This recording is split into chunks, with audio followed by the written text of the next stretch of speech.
have the hare in the field. I've got a pair of pants, 2 pairs of socks. Day 497. I finally got a couple of photographs of a hare and a little bit of video footage. Hey! So it's whilst I was on my lockdown walks that I noticed the brown hares were getting active again. So I thought I might as well base a project around this. I could just nip out from my house. They're in the fields opposite, and yeah, give me plenty of time to go out and see what they were all about. Shall we see how I got on?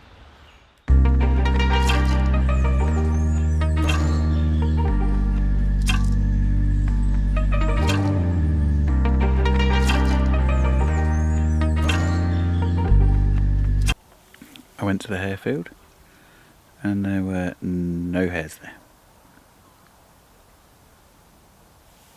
Some people might view my day to day as a bit of a failure. Got no shots really. Didn't see a huge amount of wildlife, but it's all knowledge. I've seen what's still about. I've seen that the badgers are still active. I've seen that the barn owl's still here. Yeah, it's all good knowledge to have for when I come out again, and I can build a picture and I can build projects around that. Yeah, not a completely wasted day, and it's beautiful to be out. It's getting cold now.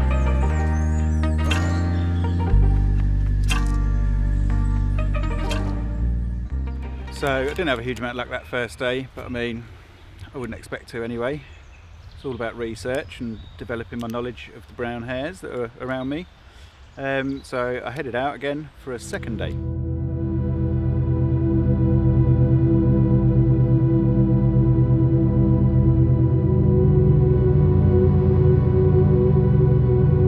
It's snowing, well, it's trying to snow. It's just so little it's ended up being a bit miserable. So I am off.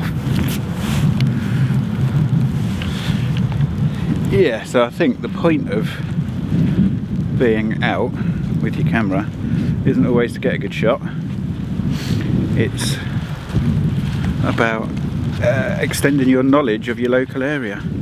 But what I quite like to do is just come out, bring a cup of tea with me, sit down and just watch, because that's the only way you learn what's on your local patch really. But yeah, I focused on this hare and this fox, and I'm hoping they'll still be out even though the weather's a bit rubbish.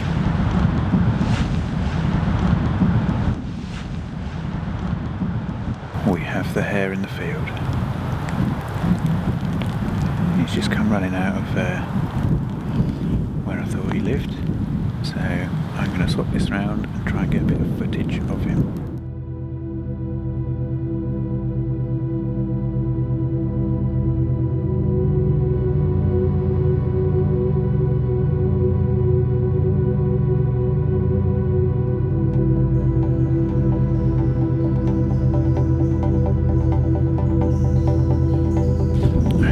Right, so there we are. Bit of a washout again, but it's the second time I've seen him there. So I think that definitely qualifies me being able to make a project around it. It's bitterly cold now, which is alright, I don't mind the cold.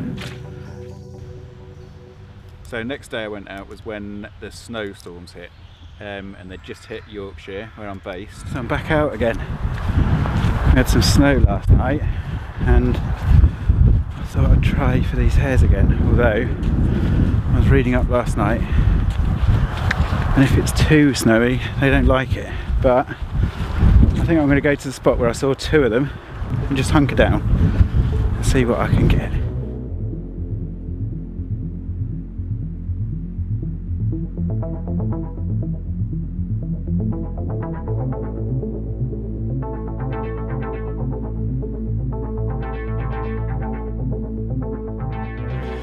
So I've just stopped in this field to have a little look around, and this is the field I saw them 2 hares in last night, and it's just started snowing again, which is beautiful. We're going to get quite heavy snow. I think the rest of the country has got heavier snow than we have at the moment, but we've got some to come. So yeah, whether that affects them, like I said, I've sort of read conflicting advice or information on what they do when it snows, so Just gonna have to play it a bit by ear and just sit down and wait, but there's always a chance of something coming, even if not these. But yeah, it's dark. It's just got suddenly very dark. It was sunny a minute ago. Woo, look at this. Amazing. Gone to complete near whiteout. Do you know what this makes me think about? I'm out here. It's obviously snowing pretty hard. I've got a pair of pants, 2 pairs of socks, 2 pairs of trousers, a base layer, 2 fleeces and a down jacket on. I'm pretty toasty. I can go home and I can cook my dinner. How the hell do these animals survive out here? I know they've, you know, developed in a way that allows them to, but it's crazy when you look at like a gold crest. Tiny little bird, and it's out in this, surviving. Pretty magical really. Well, magical, but pretty mad. But there we go. Right, I'm gonna put my cameras away for a minute until I find somewhere to hunker down. I'll probably get my waterproof coverings on them because they get soaked.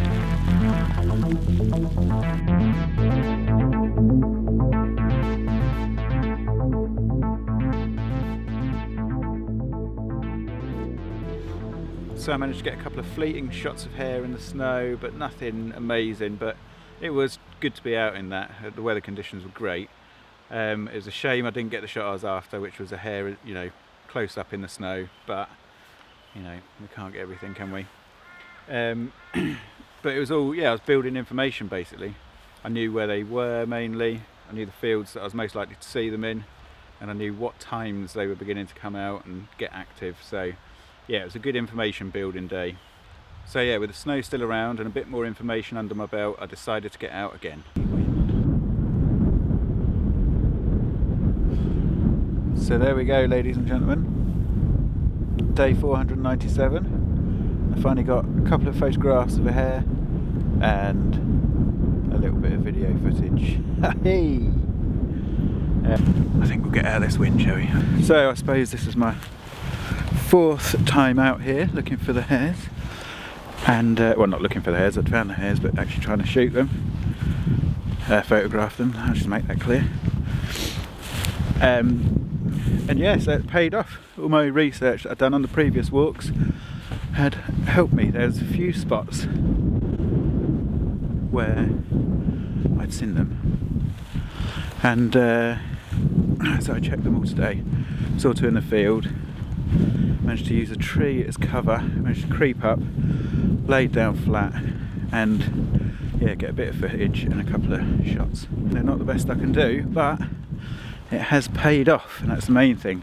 And I know that I can come back and do it again, which I will do. But yeah, as you can see, it's a shame because it's so snowy over here, but the field they are in, it's obviously had the sun all day and there wasn't a lot of snow left. And I really wanted that shot of a hare in the snow, but never mind. Why would we continue to do this if we got everything that we wanted? But yeah, so a couple of alright shots. I think probably one or two good enough to go up on my Instagram. So yeah, I'll come back, different seasons, different conditions. Now that I know where they are and where I can find them, and we'll give that a go. But I love it being out here in the elements. Make yourself comfortable in the worst conditions and you'll be right as rain, mate. Yeah, and also managed to catch a deer on my way over. When I say catch, I mean photograph again. Yes, he was just, again, not a brilliant shot because I spooked him and then managed to get low, so hung about for a little bit, or she hung about for a little bit, and yeah, got a picture there. So I'll put a few of these pictures up, a bit of the video of the hare. Job's are good and life's not too bad, is it? So at the time I was quite happy with those shots, but once I got back to the computer they weren't quite up to scratch really. They were a little bit soft because the light was difficult, so my autofocus had trouble keeping sort of lock on them and getting them sharp basically, because there wasn't a huge amount of contrast in the image or any sort of definition. And they were okay, but I felt like I could just do better if I had good light and good conditions. I was happy to get them, obviously, and they all tell part of the story, but I wanted, you know, something a bit better. So I headed out again the next day, and it was just at sunset, and I got quite lucky with the light really. I'd found a hare. It was crouching down in its scrape in the field, and I managed to crawl towards it. I think it was I was trying to sort of stay, you know, so it wasn't aware of me, but I think it became aware of me, so I stopped. I didn't want to scare it off. That was the last thing I want to do, is scare any of the wildlife off that I'm photographing. And I just laid down. 10 minutes later, the light popped out, the sun came out from behind a cloud, and yeah, I got a shot, probably the shot that I'm most happy with out of the set of shots I managed to get. It wasn't active, which is a bit of a shame.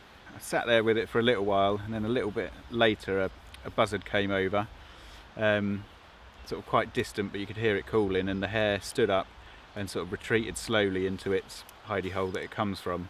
So I was quite glad, because I kind of felt like that meant I hadn't scared it away, even though it was aware of me. It didn't see me as a threat because it didn't run away very fast, and the presence of the buzzard, I think, might have contributed to that a little bit more.